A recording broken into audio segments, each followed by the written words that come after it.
Nuru had returned to Africa in a convoy of black SUVs, wearing a suit worth more than most people earned in a year. Then the traffic stopped. At the edge of the road, beneath a broken billboard and a sky turning orange with dust, a pregnant woman knelt on the pavement with trembling hands stretched toward strangers. His breath caught. Zola, his ex-wife. The woman he had buried in anger. The woman he had sworn had betrayed him. But now her face was hollow. Her dress was torn. Her feet were bare. And when her eyes met his through the tinted glass, she did not look guilty. She looked terrified. Terrified.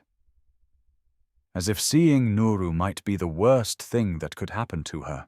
What would you do if the person you believed betrayed you was the one suffering the most in silence? Would you walk away? Or stop and ask what really happened? Tell me in the comments whose side would you be on at first glance, and where are you watching from right now? What time is it in your country? If you enjoy emotional, powerful stories with shocking twists and healing endings, subscribe and join us for the journey. Nuru did not tell the driver to stop immediately. For 3 long seconds, he only stared through the tinted glass as the city breathed around him, horns blaring, vendors shouting, motorcycle engines coughing smoke into the late afternoon air. Outside, life moved with the cruel indifference of a place that had seen too much suffering to pause for one more broken soul. And still she was there. Zola. Her head bowed, one hand pressed against the swell of her stomach, the other stretched forward with a trembling cup that held only a few coins and a folded note too dirty to read. Nuru's jaw tightened until it hurt. He had imagined many versions of this reunion over the years. In some she came crawling back in tears, begging for forgiveness. In others he confronted her in some bright hotel lobby, rich enough and powerful enough to make her regret the day she betrayed him. But not this. Never this. He had not imagined dust on her face. He had not imagined her shoulders so thin they looked ready to snap. He had not imagined fear in her eyes. Sir, the driver asked carefully. Should we move? Nuru's answer came out colder than he intended. Stop the car! The convoy halted. 2 security men in the vehicle behind them immediately stepped out, scanning the street with trained suspicion. Nuru opened the door before anyone could stop him. Heat struck him first, then noise, then memory. Zola looked up at the sound of expensive shoes touching cracked pavement. For a second, her expression emptied completely, as if her soul had left her body. Nuru, she whispered. His name in her mouth did something violent to his chest. He hated that. He hated that after everything it still mattered. He stood over her, tall and hard and immaculate, in a charcoal suit tailored in Milan, while she knelt in dust with a torn dress clinging to her skin. The contrast was so brutal that people on the sidewalk began to slow down and stare. What happened to you? He asked. The question slipped out before he could stop it. Zola lowered her eyes. Please, she said quietly. Don't stand here. That answer lit a spark of anger in him. Don't stand here, he repeated. That's what you have to say to me after all these years. Her lips parted, but no words came. He studied her face more closely. Hollow cheeks, dry lips, a bruise faint and yellowing near the edge of her jaw. Not fresh. Not old enough. Something dark shifted in him. Then Zola swayed. Her hand slipped from her stomach. The plastic cup fell. Coins scattering across the road. Before she hit the ground, Nuru caught her. He had forgotten how light she was. Too light. Get the car ready, he snapped. One of the guards stepped forward. Sir, we don't know who she's been around. It may be risky, I said. Get the car ready. That tone ended the discussion. Zola was half-conscious now, her breath shallow against his arm. Her head rested briefly against his chest, and the contact dragged him years backward to a different life, a different house, a different woman. Back when she laughed more. Back when she waited for him near the gate every evening. Back when he thought loyalty was the one thing he would never have to question. He shoved the memory away and carried her into the SUV. As the convoy pulled back into traffic, Nuru sat rigidly in the rear seat, while the city flashed past the windows in streaks of gold and grime. Zola lay across the leather bench, too weak to lift her head. He should have taken her to a public hospital and walked away. He knew that. Instead, he called the private clinic he owned a stake in and told them to prepare an emergency room. He told himself it was practical. She was pregnant. She could collapse again. If she died on the street after he had seen her, there would be questions, headlines, attention. That was the lie he gave himself. The truth was uglier. He needed answers. The clinic doors opened before the vehicle fully stopped. Nurses rushed forward with a stretcher. Zola tried to resist the moment hands touched her. "No," she murmured weakly. "No police? Please, no names." One nurse looked confused. Nuru stepped out and took control. "No police," he said. "Treat her first." They wheeled her inside. The bright antiseptic air of the clinic made everything feel even more unreal. Nuru followed at a distance, phone in hand, speaking to administrators, doctors, billing staff, anyone who might delay care. His voice remained smooth, controlled, ruthless. But underneath that polished control, the past had already begun to crack open. Years earlier, when Nuru had first left for Europe and the Middle East to expand his business empire, he had done so with ambition blazing through him like holy fire. He had kissed Zola goodbye at the airport and promised it would only be for a season. "I'll build something so big," he had told her, smiling against her forehead, "that no one in this family will ever know hunger again." She had smiled back, though her eyes carried worry. "Just don't build it so far away that you lose yourself." He remembered laughing then. He had been too certain of everything. At first they called every day. Video calls over weak connections. Messages at sunrise and midnight. Tenderness carried through screens and time zones. Zola stayed behind to care for his ailing mother, who had always preferred village remedies and familiar walls to foreign hospitals. Nuru sent money. Medicines, instructions, gifts. For a while it seemed noble, strong, sustainable. Then the fractures began. A missed call became several. A message went unanswered for 2 days. Then a week. Then came the first photograph. It had arrived from an unknown number late at night, while Nuru sat in a Dubai penthouse finalizing a deal that would change his life. The image was grainy but clear enough to wound Zola entering a small guest house with a man he didn't recognize. Her hand was on the man's arm. Their heads were bent close together. He had stared at that photo for a full minute, waiting for logic to return. It never did. The next day came screenshots of messages. Not explicit. Worse than that. Suggestive. Intimate in the spaces between words. "Thank you for yesterday. I feel safe when you're near." He doesn't understand. Nuru had called Zola immediately. No answer. Again. No answer. Again. Nothing. Anger, when mixed with distance, can become poison very quickly. Over the next month, more evidence surfaced. A relative claimed Zola had started acting strangely. A family associate reported that money sent for his mother's treatment had gone missing. Someone emailed scanned papers showing a signed agreement connected to separation and asset release. There were whispers that Zola had been seen leaving town, that she was no longer sleeping at the house consistently, that another man was involved, that she had become proud, secretive, dishonest. Every new detail struck Nuru while he was abroad, alone, exhausted, and surrounded by men who respected strength but quietly mocked sentiment. He had wanted to believe in her, but belief became harder each day. Then came the call that hardened everything. His mother had suffered a severe decline. By the time Nuru arranged a flight, she was already gone. He remembered the funeral as fragments, black cloth, red eyes, prayers, heat. He remembered searching the crowd for Zola and not finding her. He remembered his aunt Madlamini taking his arm with grave, practiced sorrow. "She left before your mother died," Madlamini had told him. "We tried to hide it from you. You had enough burdens already." Nuru had gone numb. When he asked about the money, the papers, the messages, the disappearing acts, Madlamini had only sighed and said what everyone else seemed afraid to say aloud. "Sometimes the people we love are only loyal to our comfort. When hardship comes, their true heart appears." He had wanted to scream. Instead, he became colder.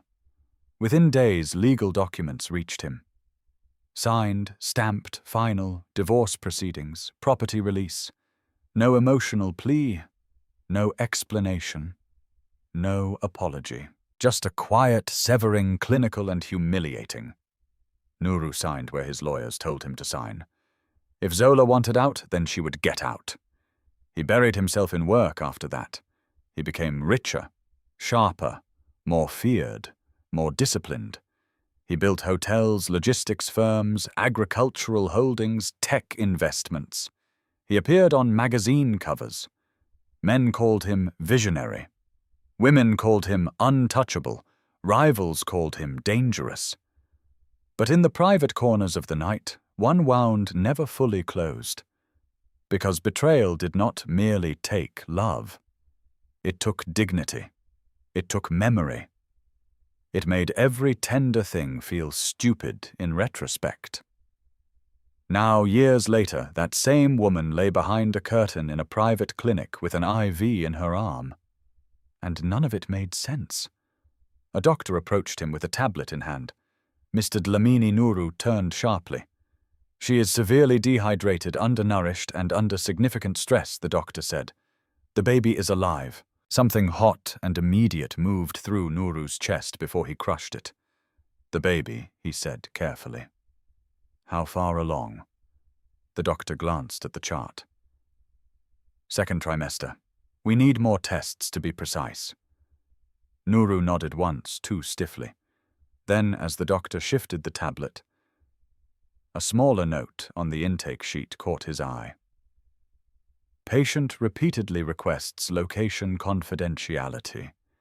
No family contact. States, if they find me, they will finish it." Nuru's entire body went still. "They?" he asked. The doctor frowned. She was not coherent enough to explain. Nuru stared through the glass panel toward the bed where Zola lay sleeping. At last her face pale against a white pillow. The old story in his head had been simple. Zola betrayed him. Zola abandoned his mother. Zola took what she could and ran. But frightened women hiding pregnancies and begging in the street did not usually belong to simple stories. And for the first time since seeing her on that road, Nuru felt something more dangerous than anger. He felt doubt. Deep, cold, crawling doubt. And once doubt enters a grave, the dead past rarely stays buried. Zola woke to the quiet hum of filtered air and the distant rhythm of footsteps in polished hallways. For one disoriented moment, she did not know where she was.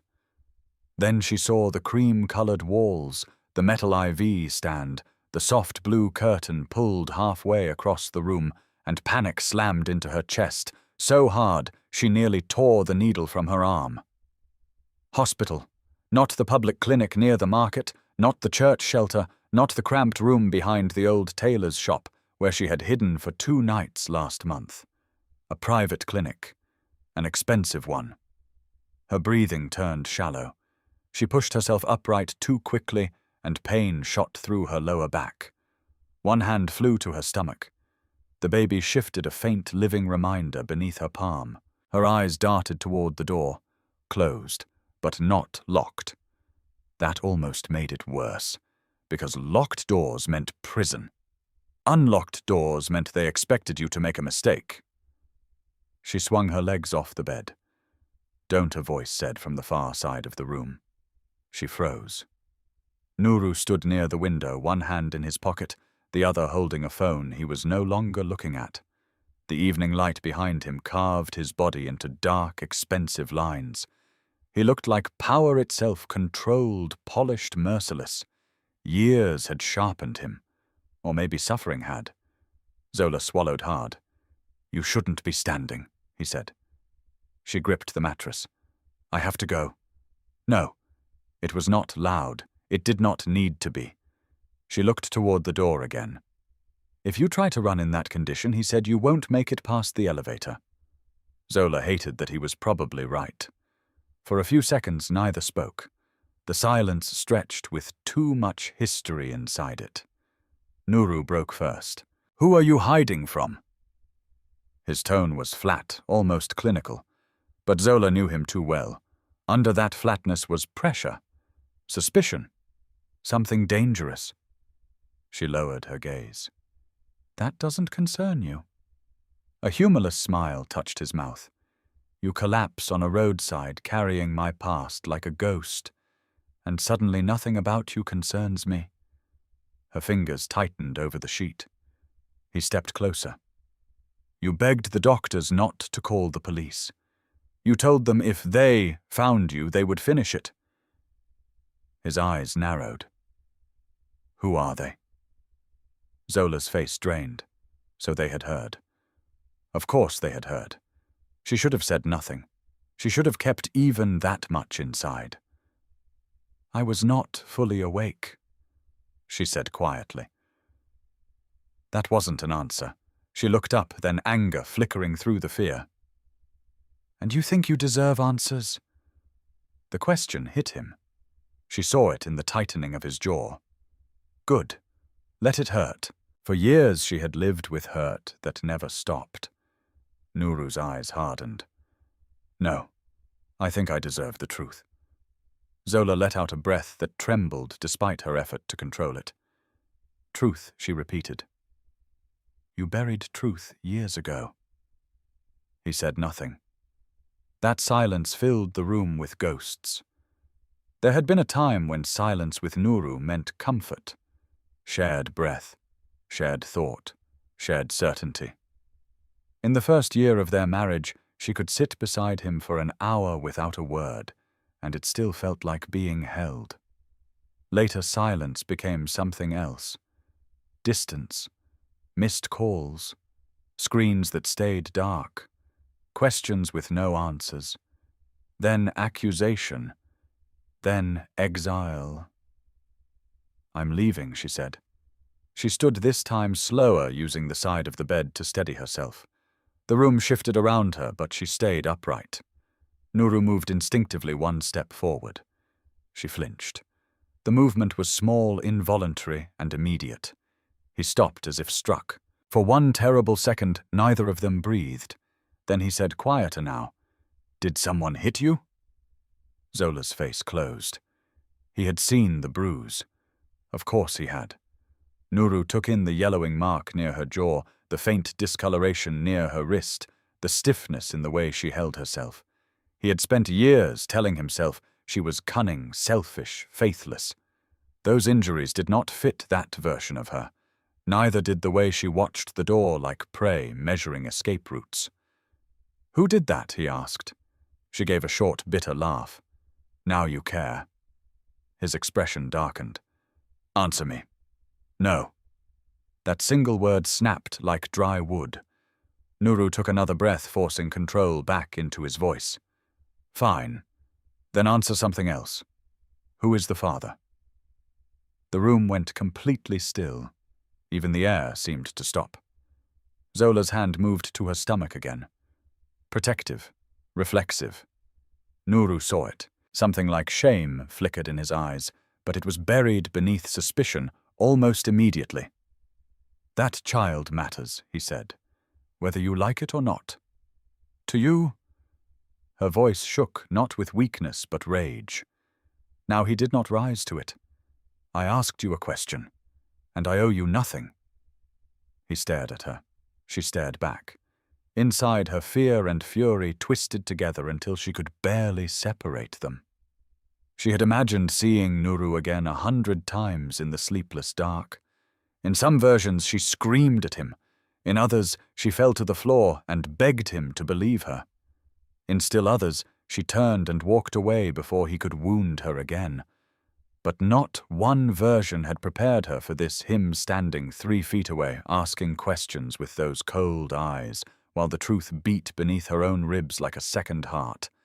Because if she told him the timing, if she told him what the doctor in the backstreet clinic had whispered months ago, if she told him why she had hidden every paper, every appointment slip, every trembling certainty, then everything would become more dangerous. For her, for the baby, for him too, perhaps, though part of her still wanted him to feel a fraction of what she had endured. "I won't discuss my child with you," she said. "My child," he repeated softly, dangerously. Interesting choice of words. Her lips parted. A mistake. A tiny mistake. She looked away too quickly, and Nuru saw it. Saw the fear. Saw the crack. He stepped closer, voice dropping. Zola. She hated the way her name still sounded different in his mouth.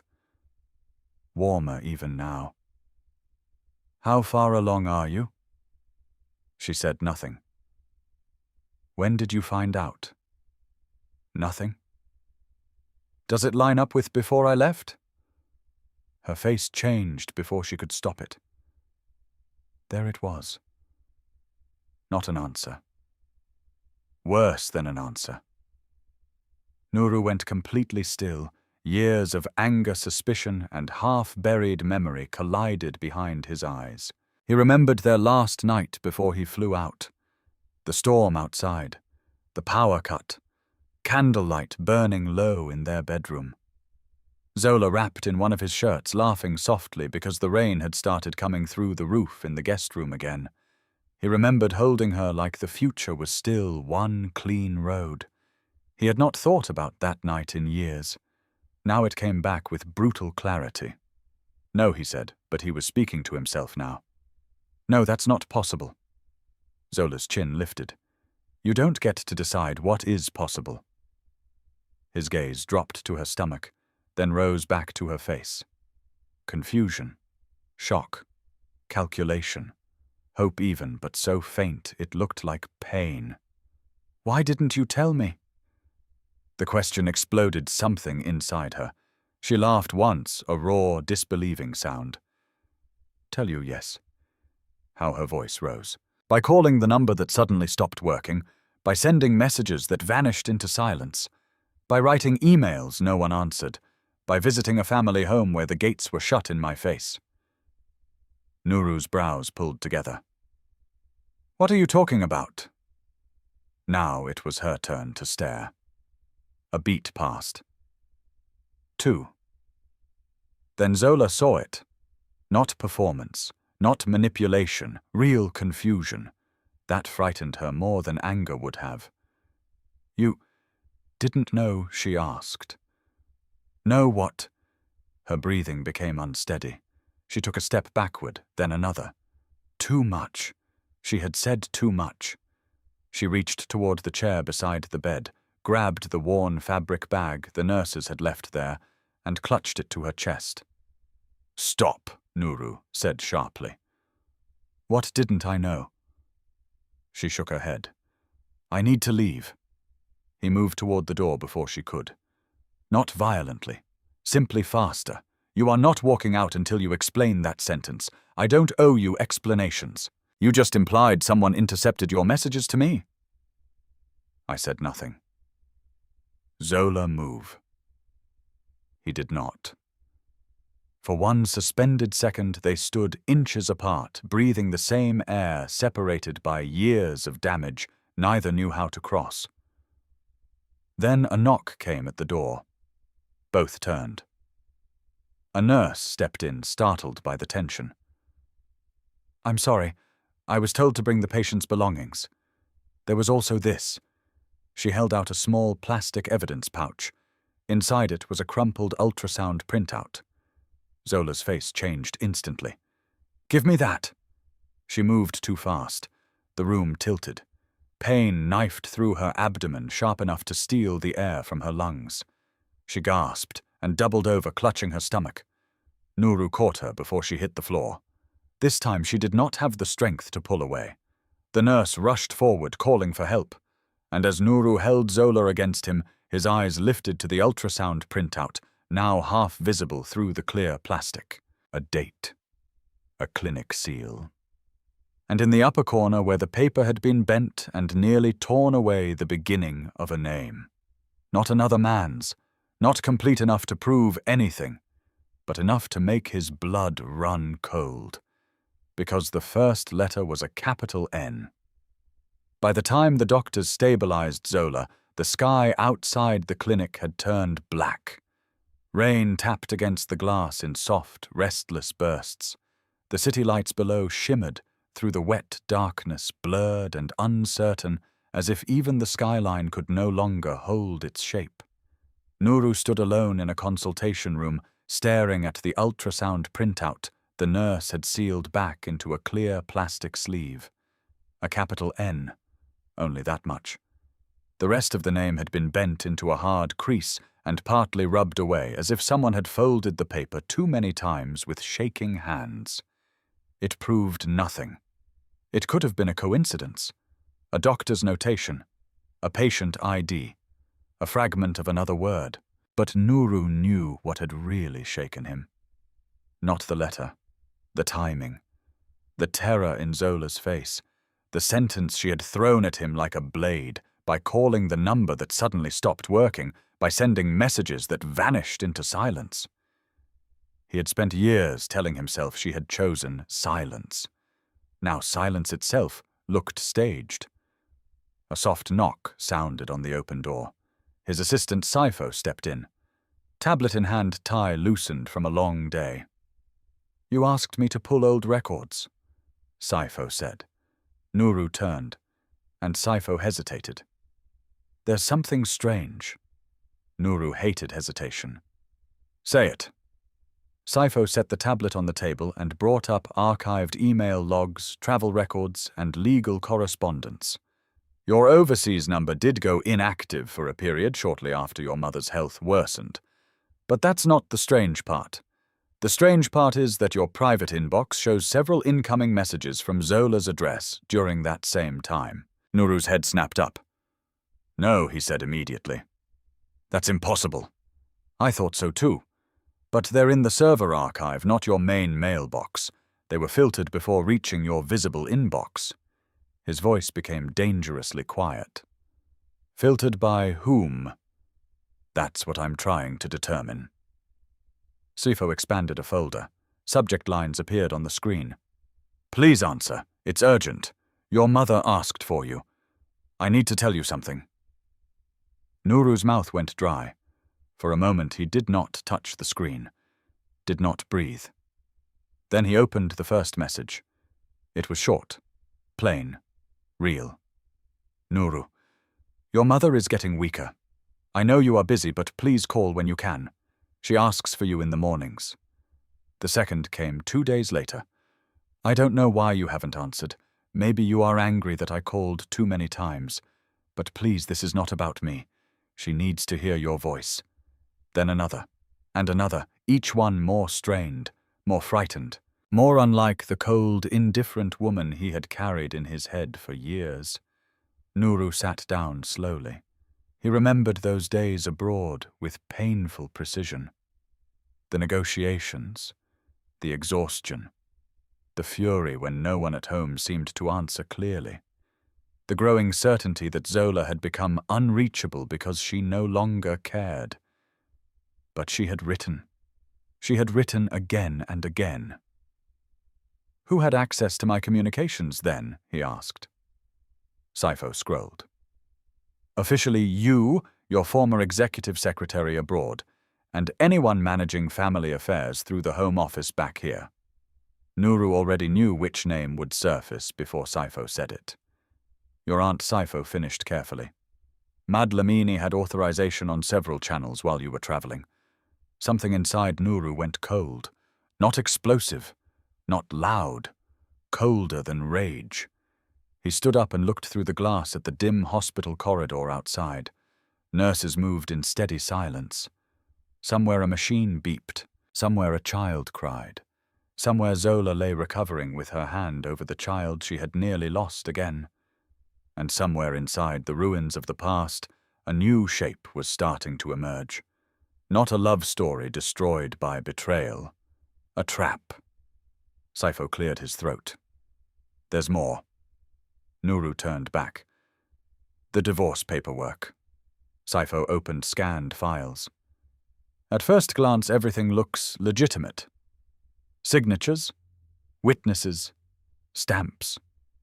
But I had legal compare the timing of the submissions. Several documents were processed while you were in transit between countries.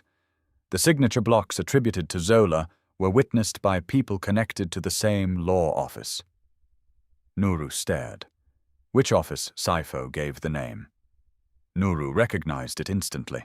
A respectable local firm, conservative, quiet, known for handling discreet family matters and inheritance disputes. Also known for one thing that now mattered more: they had done years of work for Madlamini. The room seemed to narrow around him.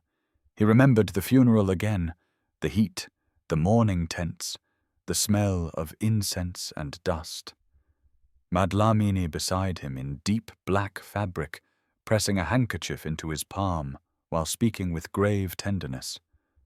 Sometimes the people we love are only loyal to our comfort. At the time, her voice had sounded like compassion. Now it sounded like design. He took the tablet from Saifo and kept reading. One archived voicemail transcript had been generated from an old overseas number no longer active. The audio itself was corrupted, but the software had captured fragments. Trying to reach you. Not what they told you. Please don't sign. Nuru's fingers tightened around the edge of the device. Get me everything he said. Communications records. Legal billing. Home office access logs. Financial transfers from the year I left. All of it. Saifo nodded. I already started. Quietly. Of course. Nuru handed the tablet back. No one from the family hears a word. Saifo studied him for a moment. Does this involve the woman upstairs? Nuru's expression became unreadable. Yes, he said at last, more than I thought. After Saifo left, Nuru remained alone for several minutes, standing so still he might have been carved from stone. He did not want to go back to Zola's room. He did not trust what might happen inside him if he looked at her too long now. Because guilt had begun to move under his skin, and guilt was harder to control than anger. Anger made a man decisive. Guilt made him remember. He remembered Zola in the courtyard of their first home, sleeves rolled to her elbows, washing his mother's blankets by hand because the machine had broken again. He remembered her sitting through long nights beside a sickbed, cooling a fevered forehead, whispering prayers she thought no one heard. He remembered coming home once and finding his mother asleep in peace for the first time in weeks, while Zola sat slumped in a chair nearby, too exhausted to keep her eyes open. Had all of that been real? Or had he rewritten it to justify the version of events he could survive? A nurse found him an hour later. She's awake, the nurse said. Nuru followed her down the corridor. At the door he paused. Through the small glass panel he saw Zola turned toward the window, one hand resting protectively over her stomach. She looked smaller in the hospital bed than she had on the street somehow, less like a woman who had chosen a hard life, more like someone worn down by one that had been chosen for her. He entered quietly. Zola heard him anyway. Her shoulders stiffened before she turned. For a moment neither spoke. Then she said, "If you came to ask questions again, I'm too tired." Nuru closed the door behind him. "Then don't answer." Her eyes narrowed a little wary. He stayed near the foot of the bed, not close enough to corner her. I found archived messages. She said nothing. Messages you sent me years ago. A flicker crossed her face. Hope no. Hope had died in her too many times. This was closer to shock. You said you tried to tell me things? Nuru continued. I didn't believe you. Zola's throat moved as she swallowed. And now I know the messages existed. The room went very still. Rain whispered against the windows. Zola looked away first. I wrote until my hands hurt, she said. Voice low. At first I thought you were busy.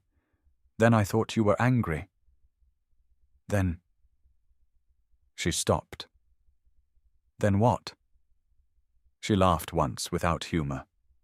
Then your family made sure I understood. Nuru's eyes sharpened. My family. She looked back at him. Do you really want me to say it? Yes. Something trembled in her expression, but it was not weakness.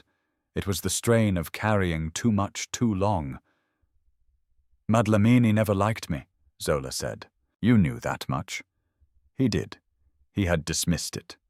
Old family pride, social expectations, the usual poison dressed in politeness.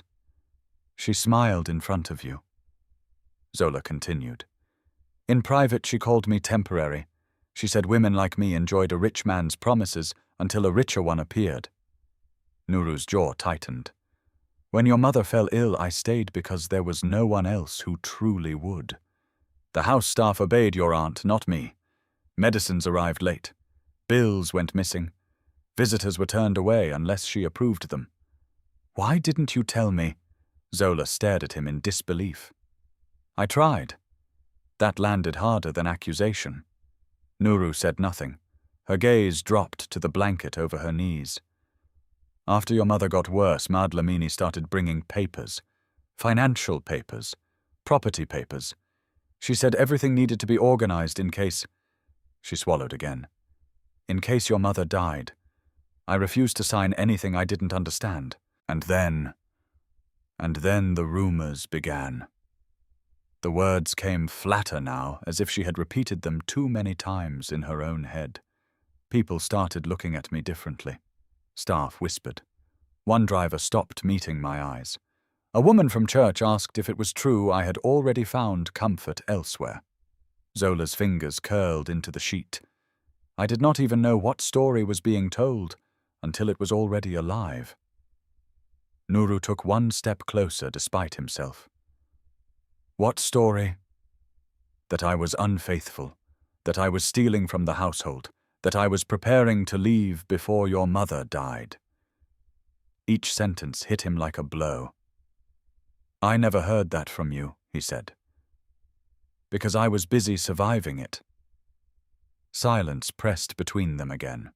Then Nuru asked the question that mattered most now. Did Madlamini intercept what you sent me? Zola held his gaze. I can't prove every message she stopped, she said. But I know this. Every time I tried to reach you, she somehow knew by evening. And every time I begged for your new number, she said the same thing. Zola's voice dropped, turning cold with memory. A man who wants to be found does not disappear from his wife. Nuru felt sick. He believed her. Not completely, not yet, but enough to know the ground beneath his past was splitting open. Zola watched the change in his face and seemed to understand. Her eyes filled, though no tears fell. Now do you see, she whispered, why I was afraid when I saw you on that road? He looked at her, at the damage, at the distance his blindness had helped create. And for the first time he could not answer, as a rich man or an abandoned husband or a son mourning an old wound. He could only answer as a man beginning to realize he may have handed the woman he loved to wolves and thanked the wolves for the warning. Nuru did not sleep that night. He left the clinic after midnight, but the city did not soothe him. Neither did the silence inside the penthouse he had purchased 2 years earlier and barely lived in. Floor-to-ceiling windows showed a glittering skyline. Imported art hung on the walls. A decanter of expensive whiskey sat untouched on black marble. Everything around him spoke of success. Inside him, something far older was breaking apart. He stood in the dark with his tie loosened and the memory of Zola's voice still cutting through him. I wrote until my hands hurt. That sentence would not leave him alone. Neither would the other thing, the child. He had tried not to think it too clearly while standing in her hospital room, because once a thought is named, it becomes harder to control. But now, alone in the dark, there was nowhere to hide from it. If the timing matched, if the calls had truly been blocked, if the messages had truly been intercepted, then the baby Zola carried might not be the evidence of her betrayal. It might be the final proof of his. He shut his eyes. Rain still lingered in the air, tapping gently against the glass. Beneath that soft sound came another memory sharper than the rest, his final night with Zola before he left Africa. The electricity had failed just after sunset. The whole house had fallen into amber candlelight. Outside, thunder rolled over the rooftops. Inside, Zola had laughed when rain began slipping through the old seam in the guest room ceiling. She had dragged a bucket across the floor in one hand and clutched his shirt closed with the other because she had stolen it from his suitcase and refused to give it back. "You'll forget me in those foreign cities," she had teased. He had caught her by the waist and pulled her close. "Never. Men always say that. I'm not men, I'm me." She had looked up at him then, smiling, but with that softness in her eyes that always arrived when she was frightened, and trying not to show it. "Build your empire," she had whispered. "Just don't let it cost you your soul."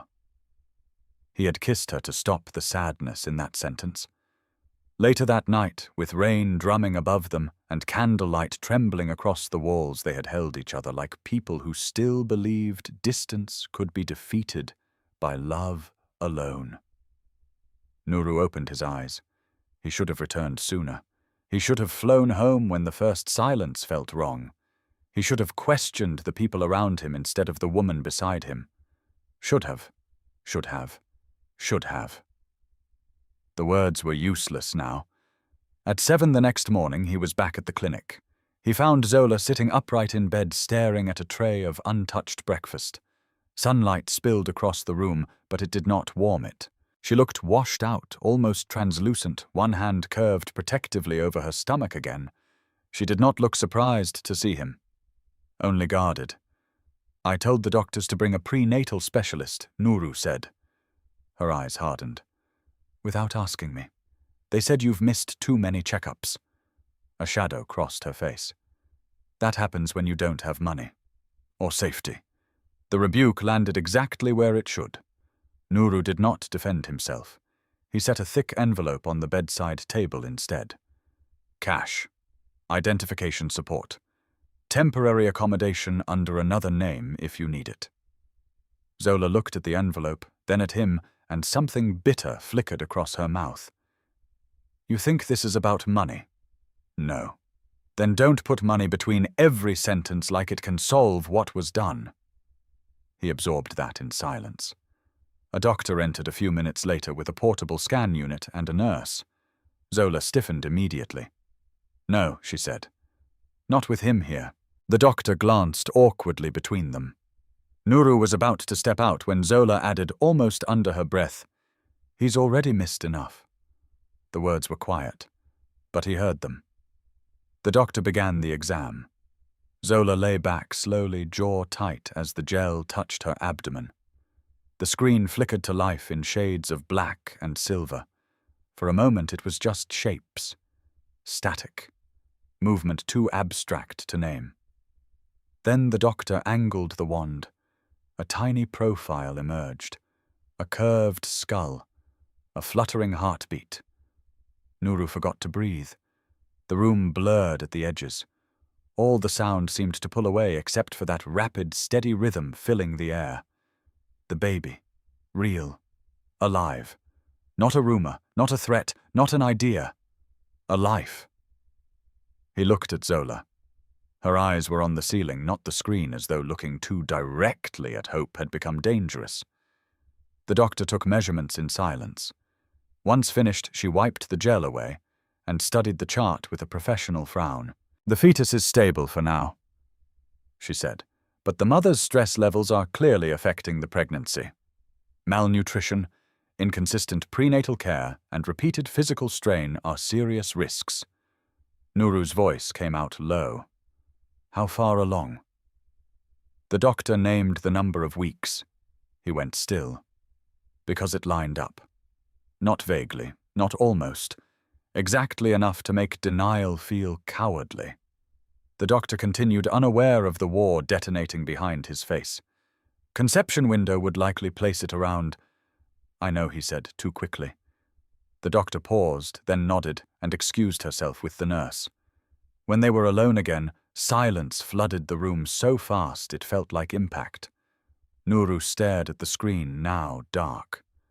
Zola turned her face toward the window. He understood then that she had been counting this moment down for months. Maybe longer. The day the truth would corner them both. The day numbers and dates would say what neither of them had dared to speak aloud. Finally he said, "Why didn't you tell me?" Zola laughed softly, but there was no amusement in it. "You really like that question? Answer it." She looked at him then, and her eyes were full, not of tears, but of exhaustion so deep it had become a kind of cold. "Because I was alone," she said. "Because every time I tried to reach you, something closed. Because your aunt made it clear that if I ever claimed that child was yours, I would regret it. Because by then no one believed me about anything." Her fingers pressed into the blanket. "And because pregnant women without protection learn quickly that truth can get them killed." Nuru's throat tightened. "She threatened you?" Zola gave him a long look. "Threats don't always arrive as shouted words." "What did she say?" "She said inheritance turns blood into war." Zola's voice flattened as she repeated the memory. "She said men with empires attract enemies. She said accidents happen to women who lie about fatherhood." Then she smiled and told me to rest. Rage rose in Nuru so fast it almost made him dizzy. Not hot rage, cold, exact rage, the kind that remembers details, the kind that plans. "And you believed her." Zola's head snapped toward him. "Believed her, Nuru. I had already watched my messages disappear. I had already watched people turn on me. I had already seen papers appear with my name, twisted into lies. What exactly was I supposed to trust?" He had no answer, because every path led back to the same ugly truth she had reason to be afraid. More than reason. Evidence. He moved to the chair beside her bed and sat down for the first time since this began. The gesture surprised even him. It felt less like power and more like surrender. "Was there anyone who helped you?" he asked. Zola hesitated. Then she reached slowly into the worn side pocket of her bag and pulled out a folded stack of papers bound with a frayed elastic band. Appointment slips, pharmacy receipts, a shelter notice, one ultrasound printout, another, and beneath them a crumpled envelope with his name written in her hand. The sight of it struck him harder than any accusation. "I kept writing," she said, "even after I stopped sending them." He looked at the envelope, but did not touch it. "What is this?" "A letter I never managed to deliver. Why keep it?" Her mouth trembled once before hardening again. "Because some part of me was still stupid enough to hope." Nuru took the envelope carefully. His own name stared back at him in ink faded by time and weather. He opened it. The letter inside was worn, creased nearly to tearing. He read the first line and felt the room tilt. "Nuru, if this reaches you, please don't let them tell our child that I never tried." His vision blurred for one treacherous second before he forced it clear and read on. There was no manipulation in the letter, no greed, no performance, only fear apology for things she had not done and a desperate attempt to leave a record in case she disappeared before the truth could reach him. He lowered the pages slowly. Zola was watching him with the terrible stillness of someone who had nothing left to protect except dignity. "What do you want me to say?" he asked, voice rougher now. "The truth," she answered. "At least once in your life, where I'm concerned." He looked at her, at the woman he had loved, at the woman he had abandoned, at the mother of the child whose heartbeat he had just heard. And for the first time, the words did not feel strategic or noble or sufficient. They felt late, painfully late, but still necessary.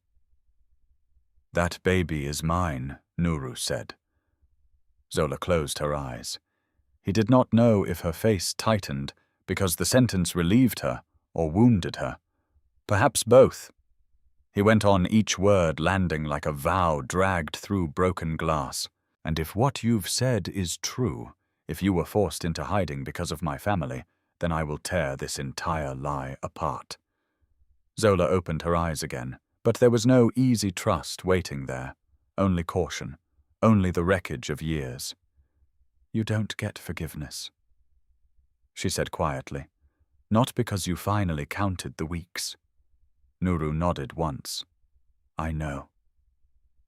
Outside the window, the city carried on as if nothing had changed.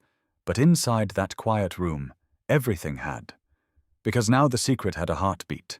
And once a man hears his own child before he has earned the right to call himself father, there is no safe way back to the person he used to be. The first thing Nuru did after leaving Zola's room was not call the police. He called for tea. Strong, unsweetened, boiling. Saifo found him 10 minutes later in a private conference room on the clinic's top floor. Sleeves-rolled tie, gone a city map glowing on one wall, and 3 years of archived records spread across the table like evidence in a trial that had not yet been named. That alone was enough to worry him. Nuru was many things: ruthless, disciplined, impossible to intimidate, but he was never messy, never scattered. Never the kind of man who let papers overlap or emotion show in the angle of his shoulders. Now he looked like a man holding himself together by precision alone. Saifo set down a new folder. "I pulled the financial trail you asked for." Nuru lifted his eyes. "Tell me, your aunt's charity foundation received multiple donations from shell entities over the same 8-month period when household medical costs were supposedly underfunded." Nuru said nothing. Saifo continued. "Those shell entities root back to one advisor." He slid a sheet across the table. The name at the top made Nuru's expression sharpen. Bekizizwe Moyo, former financial controller for the Dlamini family office. Trusted for 15 years. Soft-spoken, efficient, invisible in the way men handling stolen money often preferred to be. Nuru remembered him well. Pekizizwe was the kind of man who never interrupted, never sweated, never seemed ambitious enough to be dangerous.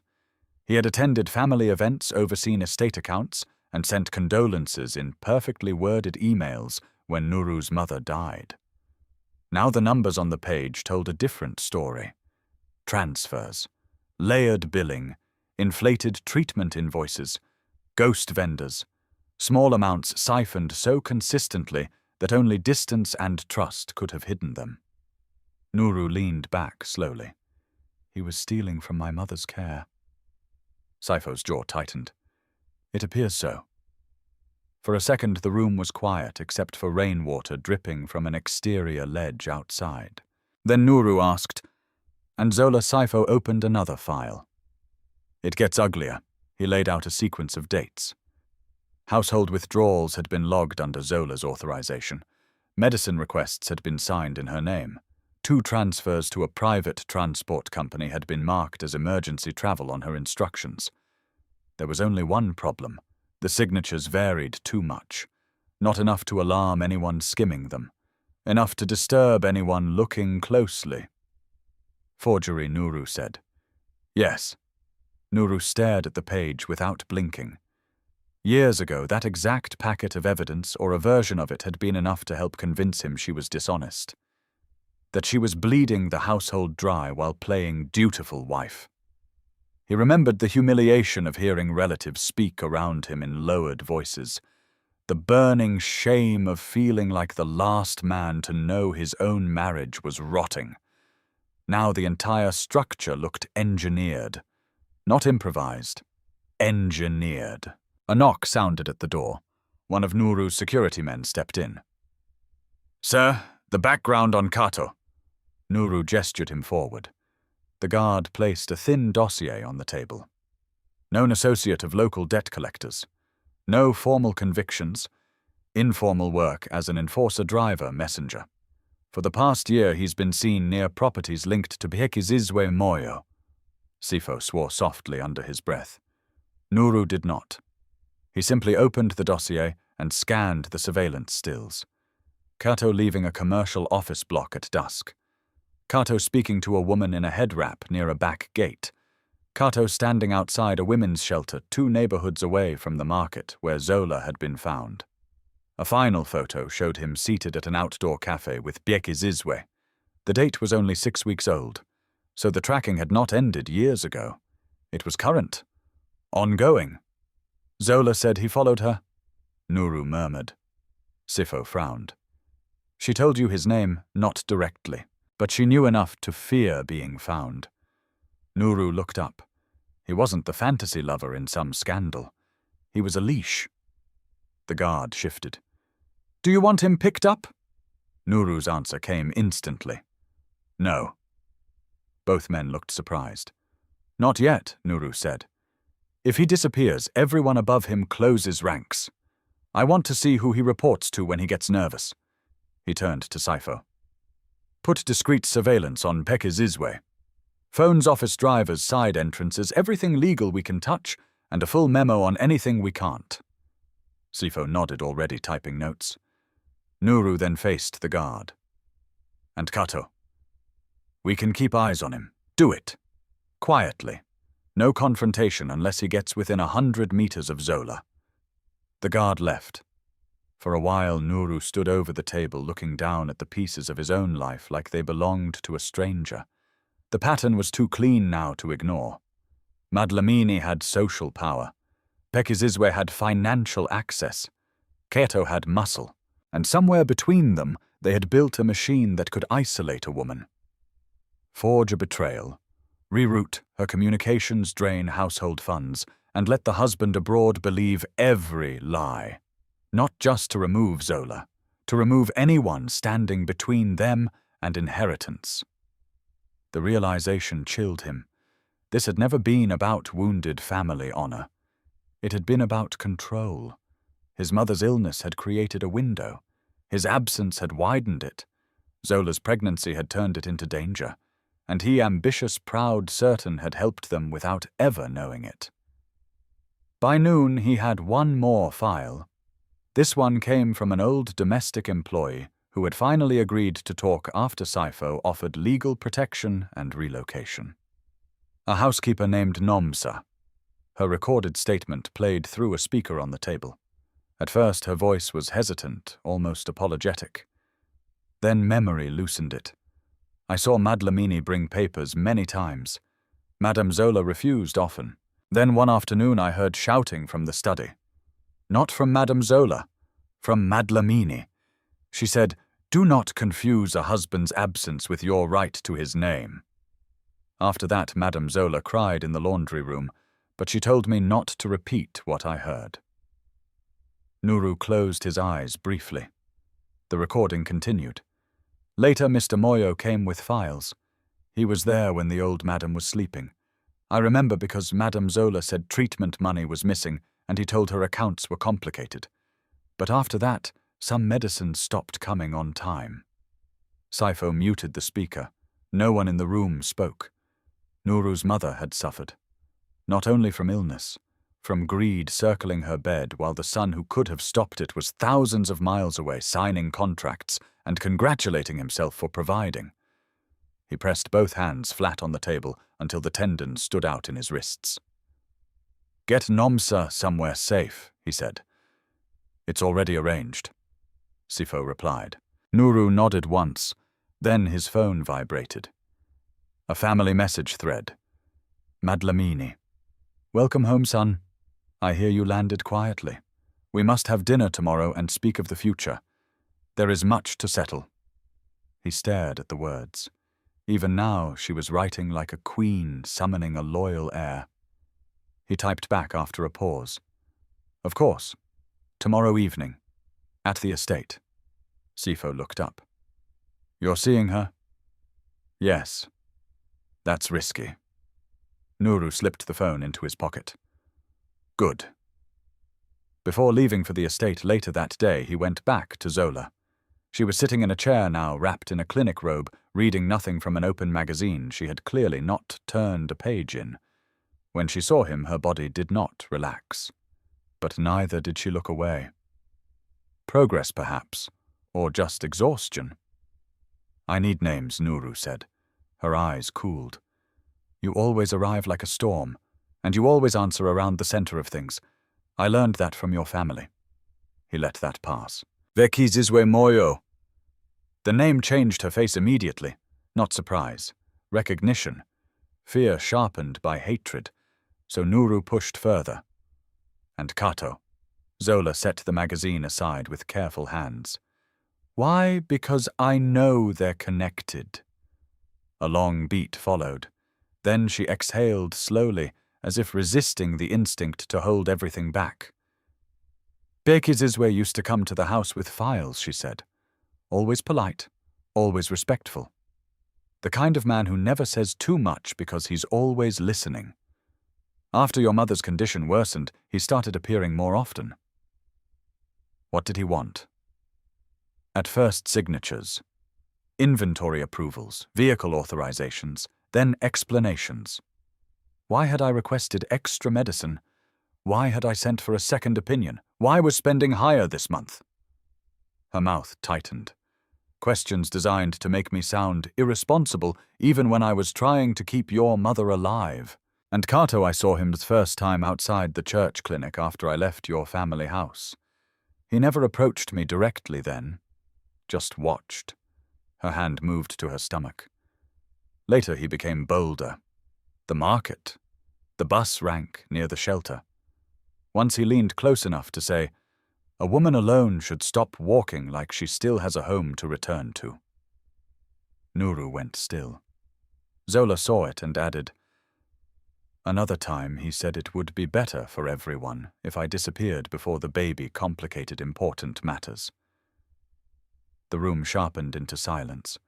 Nuru did not sit, did not pace. He only stood there, and something in his stillness became far more dangerous than shouting.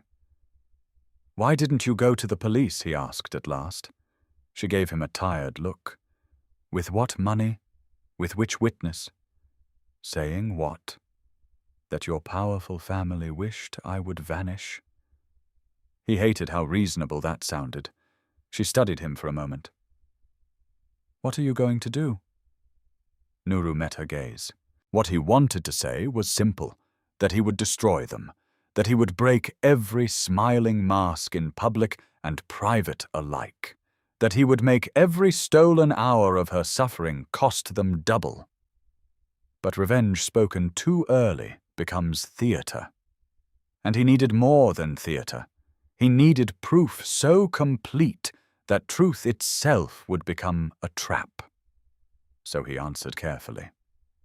I'm going to let them believe I still know less than I do. Zola's eyes narrowed. And while you play strategy, no one gets near you. Something flickered in her expression at that. Not trust. Not yet. But the first thin crack in complete disbelief. Nuru turned to leave, then stopped at the door.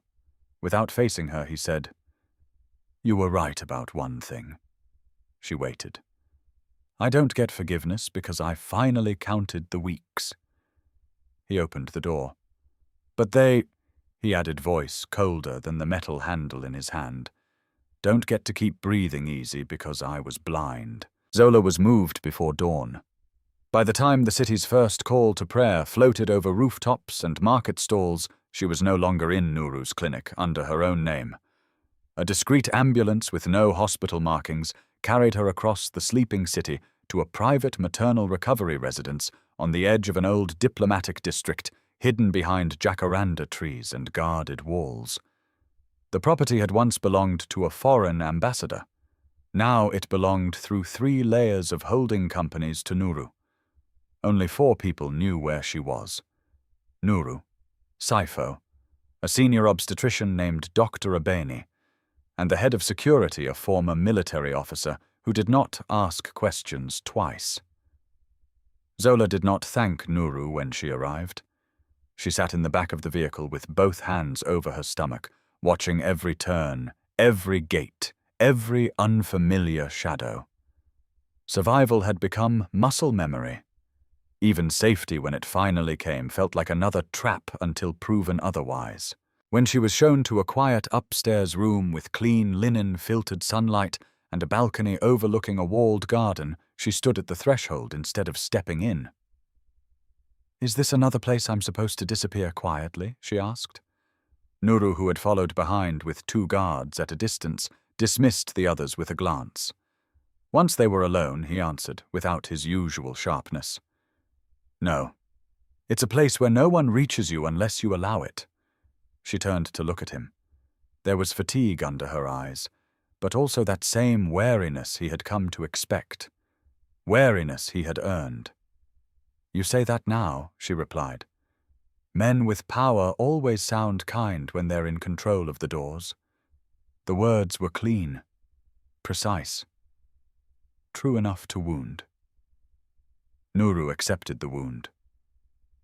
"This door locks from the inside," he said, "and only from the inside." Zola's gaze flicked to the brass bolt, then back to him. He added, "No one enters without your consent, not even me." That gave her pause. A small one, but real. Dr. Abeni arrived shortly afterward with files and a calm presence that softened the air in the room. She was in her 50s, elegant without effort, the kind of woman whose authority came not from volume, but from certainty. She introduced herself to Zola before acknowledging Nuru, which was perhaps the first useful thing anyone had done in days. "I am your doctor," Dr. Abeni said. "Not his messenger, not his spy. If you don't like how this place feels, tell me." Zola studied her for a long second, then nodded once. It was enough. While the doctor examined her privately, Nuru went downstairs to the study and began the next stage of his war. Not public vengeance. Not yet. Precision first. Sifo arrived with 2 laptops, 3 sealed evidence folders, and a legal consultant named Mrs. Mbatha, who had handled internal corporate fraud cases for Nuru before, and had the unnerving habit of sounding almost bored while dismantling men more arrogant than she was. Nuru laid out the plan. "We do not strike publicly until every leak is sealed," he said. "I want Madlamini and Bekizizwe comfortable. Active. Confident. Let them believe I'm circling family succession issues, not criminal fraud." Mrs. Mbatha adjusted her glasses. "That buys them time to destroy documents. Not if we guide the panic." Nuru looked at Saifo. "You'll let one rumor travel." Saifo waited. "That I've returned to restructure family assets because overseas regulators want cleaner governance." Mrs. Mbatha's eyes sharpened with interest. "That will make accountants nervous." "Exactly. Nervous accountants make phone calls. Nervous thieves move money. Nervous liars meet in person when they stop trusting devices." He turned a page in the file. "And if they think this is just about money," he continued, "they won't realize I already know about Zola." Sifo nodded slowly. "You want them to reveal how far they'll go if they think the old narrative still holds." "Yes." Mrs. Mbatha gave the slightest smile. "Cruel." Nuru's face did not change. "Appropriate." By afternoon, the first ripple spread. A quiet request went out to the family office, demanding review of land titles, charitable disbursements, historical medical accounts, and inheritance structures linked to the late matriarch's estate. No accusation, no threats, only corporate language. Efficient, bloodless. Within 2 hours, Bekizizwe called Madlamini twice. By evening, Kato's phone pinged near a warehouse district on the west side. The surveillance feed glowed on the study screen as Nuru watched grainy footage of Kato stepping from a motorcycle and entering a low concrete building behind a transport depot. 23 minutes later, Bekizizwe's driver arrived. Not Bekizizwe himself. Smarter than that, but fear had begun to move. Good. Keep recording, Nuru said. Upstairs, Zola did not rest. She tried. The room was quiet, the sheets soft. The medicine working the baby calm for the first time in days. But fear has a way of living beyond danger. It settles in the body and refuses eviction. At sunset, she found Nuru alone in the garden. He stood near a stone bench beneath a jacaranda tree, jacket off sleeves rolled phone in one hand, his face lit by the lavender wash of evening. From a distance he looked like a man at peace. Up close she knew better. "What are you building now?" she asked. He turned at the sound of her voice. "Protection," he said. Zola folded her arms lightly over herself. "Protection usually comes after damage when rich men want to feel useful." His eyes held hers. "You don't have to forgive anything I do. That's fortunate." A flicker of something almost human passed through his expression. Not offense. Acceptance, perhaps. She looked away first toward the high wall surrounding the property. "I don't know how to live like this." "Like what?" "Like someone who matters enough to guard." The honesty of that sentence changed the air between them. Nuru spoke more quietly than before. "You mattered before anyone guarded you." Zola let out a breath that was almost a laugh. That line would have worked years ago. "It isn't a line." "No," she said. "It's a regret." He could not deny that. For a moment they stood in the fading light with the sound of leaves moving above them. It was almost peaceful, which made what came next feel even sharper. "I need you to help me," Nuru said. Her eyes narrowed immediately. "There it is. This isn't about using you. Everything involving people like your aunt becomes about use." He nodded once. "That's why I need your memory. Not your pain. Your memory." She stayed silent. Nuru continued. "Every paper they brought you, every visitor, every threat disguised as advice, every time Bekizizwe appeared, every place you saw Kato. I need the sequence." Zola's mouth tightened. "You already believe me now. Why dig through the blood again?" "Because belief is not enough." His voice hardened slightly. "Not if I want them buried by the truth instead of escaping through family influence." That at least she understood. She looked at him for a long second, then nodded toward the bench. "Fine. Sit." They went through it carefully, not dramatically, not all at once, detail by detail like lifting broken glass from flesh. The first forged signatures, the medicine deliveries that vanished. The day Madlamini began insisting on closed-door meetings. The lawyer with the ash-grey suit and gold watch who kept smiling too much. The church clinic where Kato first appeared. The shelter worker who whispered that a man had asked whether the pregnant one was still staying there. The transport office where Zola once saw Bekizizwe talking to Kato beside a white pickup with a dented rear bumper. Nuru wrote very little. Saifo, hidden inside the study doorway, took structured notes without interrupting. Zola noticed him halfway through and stopped cold. "No," she said, rising from the bench. Saifo stepped out immediately. "I'm sorry. I should have announced myself." "You should have." Nuru stood too. "He's with me." Zola gave him a sharp look. That phrase used to mean safety. The sentence landed and stayed there. Saifo, to his credit, did not defend himself. He simply said, "I'll leave, but before I do, you just confirmed the pickup." He held up a still frame on the tablet. "Grainy but clear enough. White pickup. Dented rear bumper. Warehouse district." Zola's face changed. "That's it," she said softly. "I remember that truck." Nuru took the tablet and studied the image. Timestamp Saifo checked. 42 minutes ago. A new silence opened. Then Zola asked the question none of them wanted answered. Why would Kato meet people tonight? Nuru did not soften it. Because the rumor worked.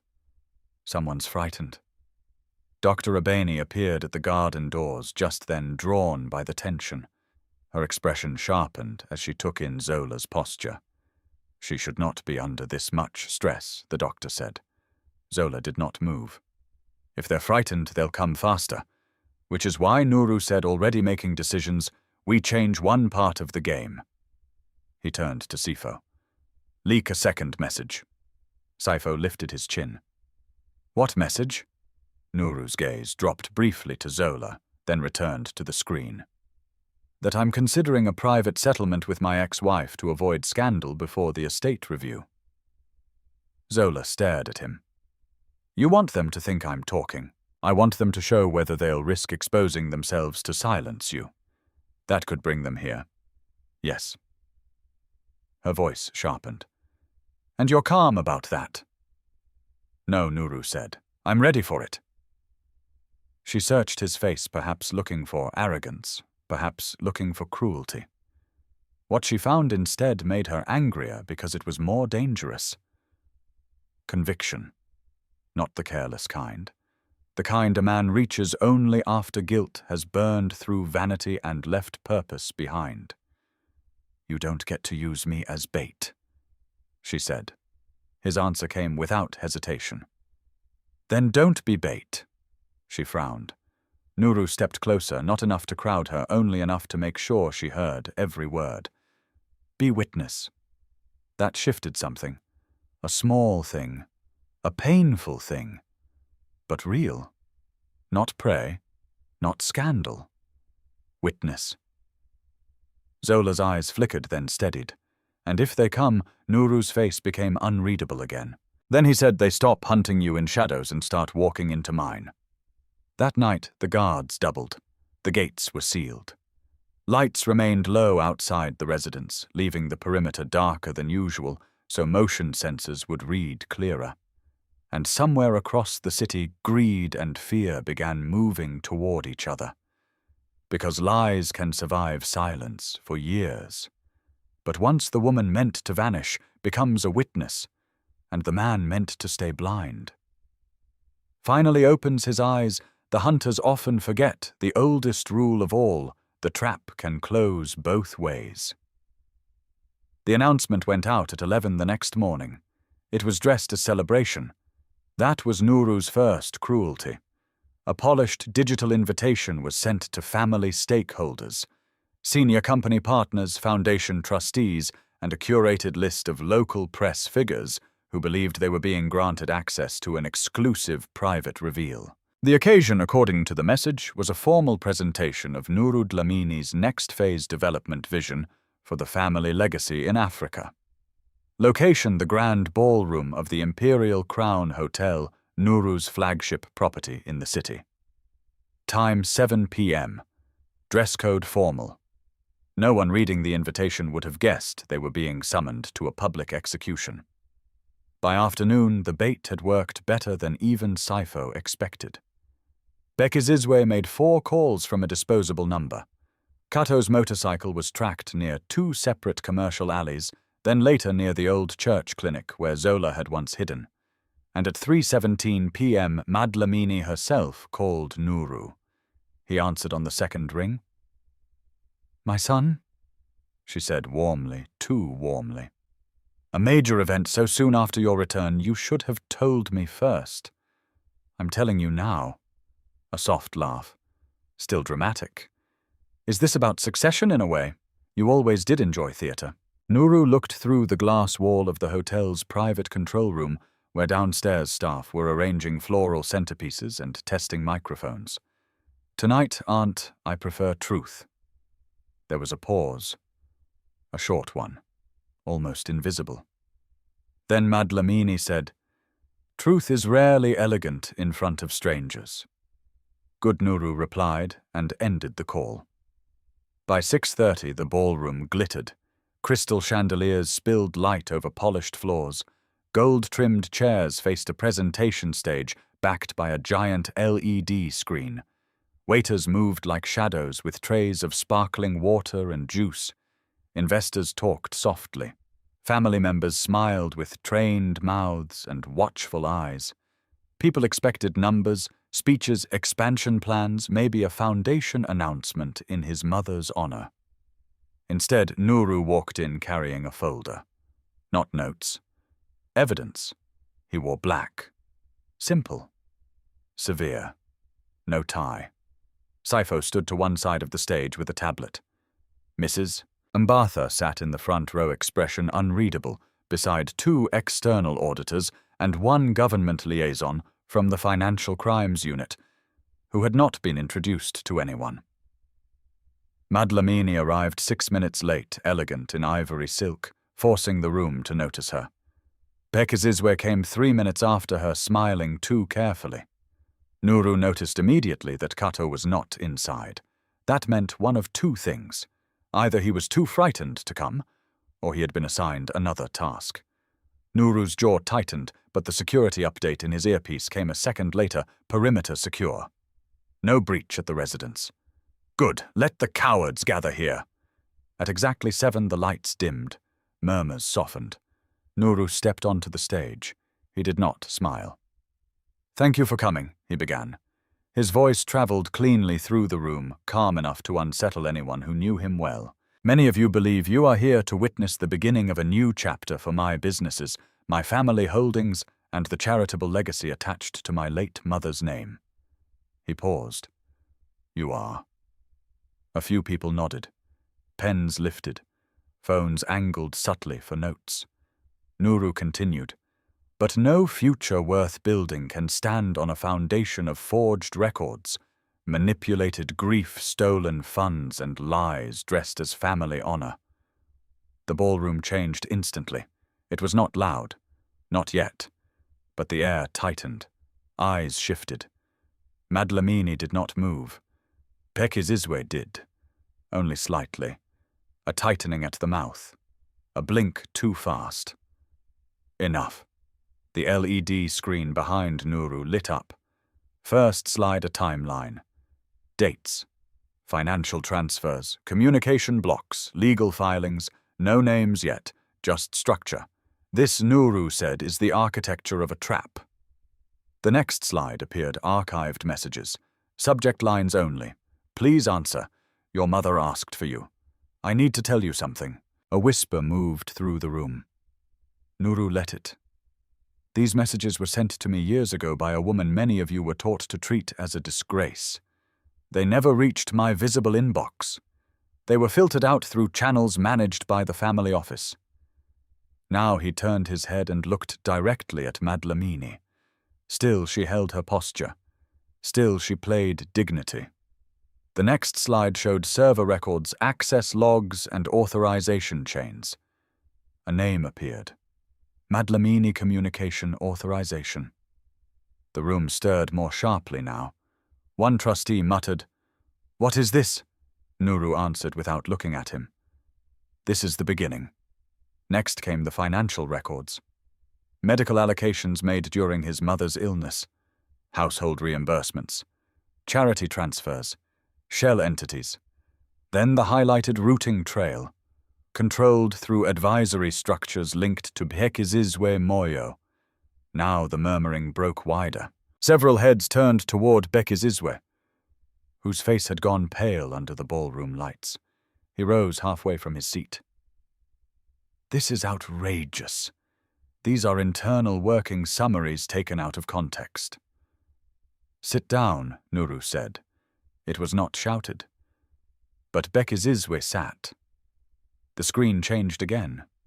Forged signatures, side-by-side comparisons, ink inconsistencies, submission dates, witness overlap from the same law office used repeatedly for supposed voluntary divorce filings.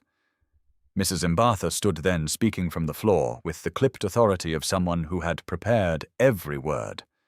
Our independent legal review found material irregularities consistent with document fabrication, coercive filing practices, and financial concealment. The matter has been referred to the relevant authorities. Someone gasped. Someone else whispered, "Divorce." The scandal was no longer private. Good. Nuru stepped down from the stage stairs and moved closer to the front row, forcing the room to choose whether to watch him or the screen. For years, he said, I believed my former wife betrayed me, stole from my household, abandoned my mother, and disappeared by choice. I believed that, because evidence was placed in front of me piece by piece, convincing evidence, timed evidence, convenient evidence. He stopped in front of Madlamini. But evidence arranged by a liar is not truth. It is costume. At last Madlamini rose. She did it beautifully, not like a guilty woman, like an insulted elder. You bring journalists and outsiders into a family matter, she said, voice steady, rich with outrage, to humiliate me on the basis of technical records and the word of a woman who Nuru cut in. Do not finish that sentence. It was the first time heat entered his voice. The room stilled again. Madlamini lifted her chin. Or what Nuru nodded once to Saifo. The lights dimmed further. Audio began playing through the speakers. Static first. Then a male voice, rough and low. Kato. Everyone in the room heard it. She said the pregnant one must stay afraid. Don't touch her unless she talks. Let her beg if she wants. Just make sure she never feels safe enough to speak his name. Silence detonated. Not ordinary silence. The kind that arrives when denial loses its feet. The recording continued. A woman's voice now. Older, controlled, furious beneath restraint. Madlamini, do not be stupid. We are not killing anyone. We are reminding her what the world does to women who lie about powerful men. The sound cut. No one moved, no one breathed. Becky Zizwe stood abruptly. This is fabricated. The government liaison rose at the same time. Careful. Two plainclothes officers who had blended among the guests stepped forward. Becky Zizwe looked toward the side exit. Bad idea. 3 hotel security men were already there. He turned back, sweating now. Madlamini's face had lost color, but not composure, not entirely. She pointed at Nuru with a hand that only trembled once. You would destroy your own blood for a woman who seduced your pity. Nuru's expression changed. Not anger, something colder, something more final. She did not seduce pity, he said. She survived your cruelty. He looked toward the rear doors. They opened. Every head in the ballroom turned. Zola stood there, not in rags, not kneeling in dust, not broken on a roadside. She wore a simple deep blue maternity dress and no jewelry except small earrings Dr. Abeni had insisted made her look less like a patient. One hand rested under the curve of her stomach. Her face was still thinner than it should have been, still marked by strain, but she walked in upright. A witness. Not bait. Witness. The room parted for her without being asked. Nuru did not move to guide her. That was deliberate. Let them see she could walk into truth on her own feet. Zola came to the front of the room and stopped a few steps from Madlamini. For the first time all evening, Madlamini looked something close to unsettled. Zola spoke without microphone, yet the silence carried her voice everywhere. I begged for medicine in your house while your people whispered that I was stealing, she said. I wrote to my husband while you blocked my words. I cared for his mother while you studied papers and signatures. Then when I became dangerous to your plan, you let men follow me through markets and shelters as if fear was a leash. Her voice shook once, then steadied. "I begged on the street carrying his child because you made the truth too expensive to survive." A woman in the second row covered her mouth. An older partner near the aisle lowered his eyes. Even some of the press stopped typing. Zola looked at Bekizizwe next. "You smiled every time you came with another document." Then at Madlamini again. "You called me temporary." Madlamini drew breath to answer, but before she could speak, another voice came from the back. "Enough. Kato!" He stood near the open doors, flanked by 2 officers, and looking like a man who had not slept in days.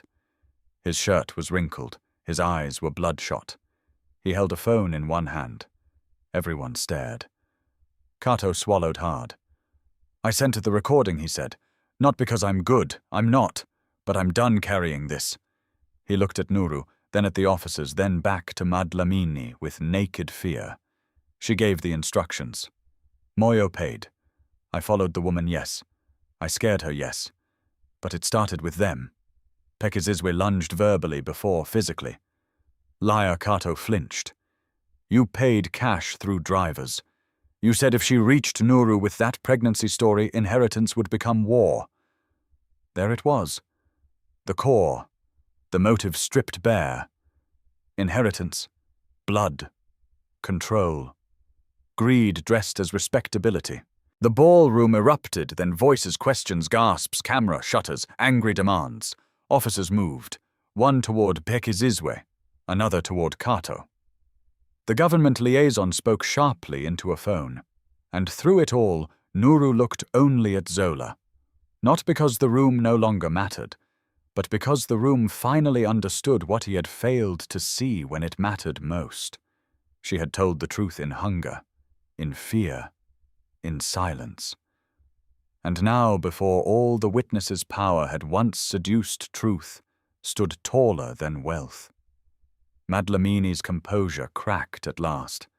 Not loudly, not theatrically, just enough for everyone to see the thing beneath the silk and posture, not dignity but panic losing balance. And once panic shows its face in public, even old power begins to rot. Fan 10. The city woke up to scandal before it woke up to sunlight. By dawn, headlines had already spread across phones, radio stations, gossip pages, financial blogs, and respectable newspapers pretending they had never ignored the quiet suffering of women like Zola before. Clips from the ballroom replayed everywhere, Madlamini's face tightening under accusation, Bekizizwe being stopped at the exit. Kato speaking with the desperation of a man trying to trade truth for survival, and Zola pregnant, upright, unshaking, telling the room what had been done to her. People called it many things. A family implosion, an inheritance war, a billionaire's revenge.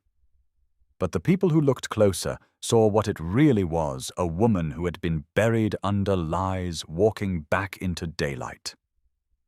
By mid-morning, the consequences began arriving with the cold efficiency of institutions finally forced to act. Fraud investigators froze multiple family-linked accounts pending review. The law office connected to the forged divorce filings issued a panicked public statement. Madlamini's charity board suspended her. Bekizizwe's home and office were searched. Kato, under guarded cooperation, provided names, routes, dates, and payment details that turned suspicion into structure.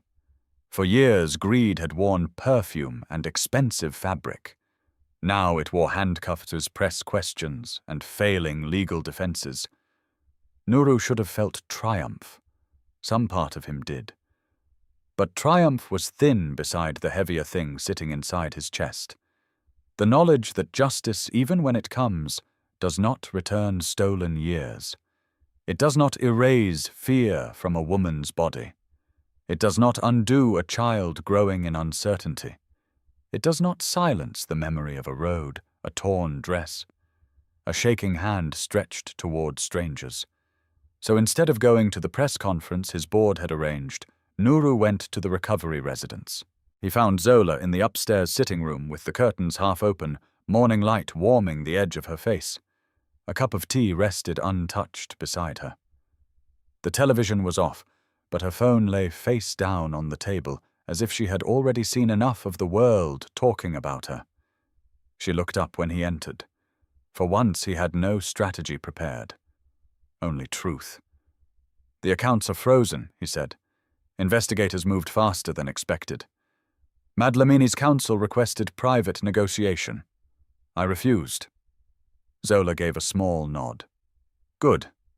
Becky Zizwe is trying to shift blame. He always did that in smaller rooms. I'm not surprised he's doing it in larger ones." A brief silence followed. Nuru remained standing, though the chair across from her sat empty. Power had once made him comfortable in any room. Not this one. Not now. Finally he said, "I came to tell you something before lawyers and statements and family vultures turn everything into language that means nothing." Zola waited. He drew in a breath. "I was wrong." The words sounded bare in the room. Not impressive, not noble, not enough, but real. "I was wrong about you," he continued. "Wrong when I doubted you. Wrong when I let other people explain your silence to me. Wrong when I signed papers without standing in front of you and asking for the truth from your own mouth." Zola's gaze did not soften. He had not expected it to. So he went on. "I was proud in all the ways men call strength when it protects them from shame. I told myself I had been betrayed because that story hurt less than admitting I had been manipulated. And while I was busy protecting my pride, you were carrying everything alone." Now her eyes lowered not in surrender, but because some wounds are harder to look at directly when named out loud.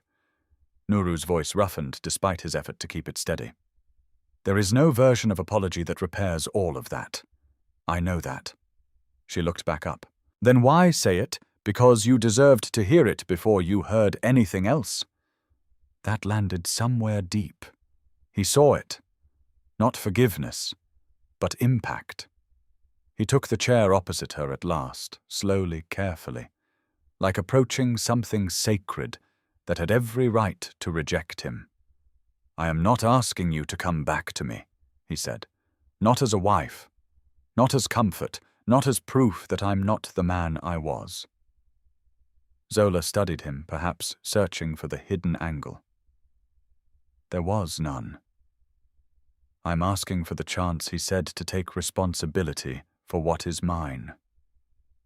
My child. Your safety. Your name. And every lie told under the cover of my absence." At that, her expression changed. Not dramatically, just enough for grief to show through the hardness. "My name," she repeated quietly. "Do you know what it felt like hearing people say it like dirt?" Nuru held her gaze. No. It was the correct answer. Painfully correct. "You don't," she said. "Because when a man is slandered, people still look at him as a man. When a woman is slandered, they look at her as if she invited every cruelty after that." His chest tightened. "I know," she continued, hand resting over her stomach, "that everyone is calling me brave now. But I was not brave on those streets. I was hungry. I was afraid. I stayed alive 1 hour at a time because this child kept moving and reminding me I could not disappear." Tears did not fall. They did not need to. Her voice carried everything. Nuru leaned forward slightly, forearms on his knees, hands clasped. A posture with no armor in it. "Then let me say this clearly," he said. "You do not owe bravery to anyone. Not to the public, not to me, not even to this story people are building out of your suffering." Something in her face eased for the first time. A very small thing, but real. Days passed. Not dramatically, not with sudden reconciliation or soft music and impossible healing. Real healing never moves that way. It limps. It hesitates. It mistrusts kindness because kindness once arrived wearing a mask. Nuru handled what could be handled outside her room. Legal filings, press refusal, security rotations, medical care, statements correcting the record, quiet compensation to shelters and clinics that had helped women like Zola survive when powerful families wanted them invisible. He did not place his name on those donations. This was not redemption. It was duty late but necessary. He visited each day but never without sending word first. Sometimes Zola let him in. Sometimes she did not. On the days she refused, he left without argument. That mattered. More than flowers would have. More than speeches. Because respect after betrayal is first measured in restraint.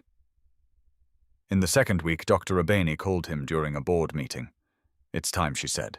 By the time Nuru reached the clinic wing attached to the residence, the storm outside had already broken. Rain lashed the windows. Nurses moved quickly through bright corridors.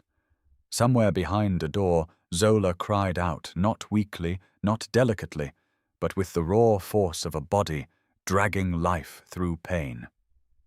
Nuru stopped outside the delivery room, chest tight. He had stood in rooms worth billions without fear. This was different. Dr. Abeni came out in scrubs, calm but firm. She asked if you were here. Not told. Asked. The distinction nearly undid him. "Yes," Nuru said. The doctor studied him for 1 second, deciding something. Then she opened the door. Zola was drenched in effort hair, damp against her temples, fingers white around the bed rail. When she saw him, pain flashed across her face again. But there was something else, too. Not invitation. Not yet. Permission. Fragile. Temporary. Enough. He crossed to her side. "I'm here," he said. A useless sentence, perhaps, except that this time it was true. Hours folded strangely after that. Time became breath counts, instructions, sweat prayers. No one admitted speaking aloud. Nuru held Zola's hand when she allowed it, and let go when she crushed his fingers hard enough to punish him for years he deserved to be punished for. He did not complain. Near dawn, a cry split the room. Small, fierce, alive. Everything in Nuru stopped. The baby's first sound did not feel like noise. It felt like judgment and mercy arriving together. Dr. Abeni lifted the child, smiling at last. A girl. A daughter. Nuru stared as if language had become too small. The nurse cleaned and wrapped the baby before placing her briefly against Zola's chest. Zola looked down at her child and broke in a way that was beautiful because it was not collapse. It was release. The kind that comes when survival finally loosens its fist for a moment. Nuru watched mother and daughter together and understood with a depth that hurt just how close he had come to losing both before even knowing them. Later, when the room quieted and the first light of morning crept across the curtains, Zola looked up at him. The baby slept against her, tiny and perfect. "I gave her my surname on the forms," Zola said softly. Nuru nodded once. "You should have." A silence. Then she added, "I haven't changed it." This time he did not answer immediately, because the old Nuru might have heard challenge, or rejection, or insult. The man sitting here with sleepless eyes and dried rain on his jacket sleeve heard something else.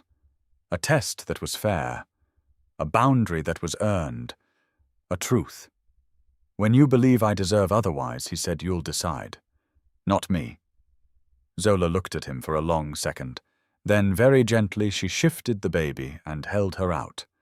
Not fully. Not without caution. But enough. Nuru took his daughter in trembling arms. The world, for one suspended moment, became impossibly quiet. No boardrooms, no scandals, no inheritance battles, no family name worth defending. Only this tiny life. This second chance he had not earned, but had been given responsibility for anyway. He looked at her face, so small, so unknowing, untouched by the lies that had nearly devoured the adults around her, and something inside him finally bowed. Not to power, not to guilt, to love stripped of pride. Outside, rain washed the city clean in the weak gold of morning. Inside, healing did not arrive as perfection. It arrived as honesty, as boundaries, as responsibility, as a mother who was no longer alone, as a father who finally understood that providing is not the same as protecting, and protecting is not the same as possessing. Zola did not return to him that day as if nothing had happened. That was never going to be the ending. Instead, she let him remain.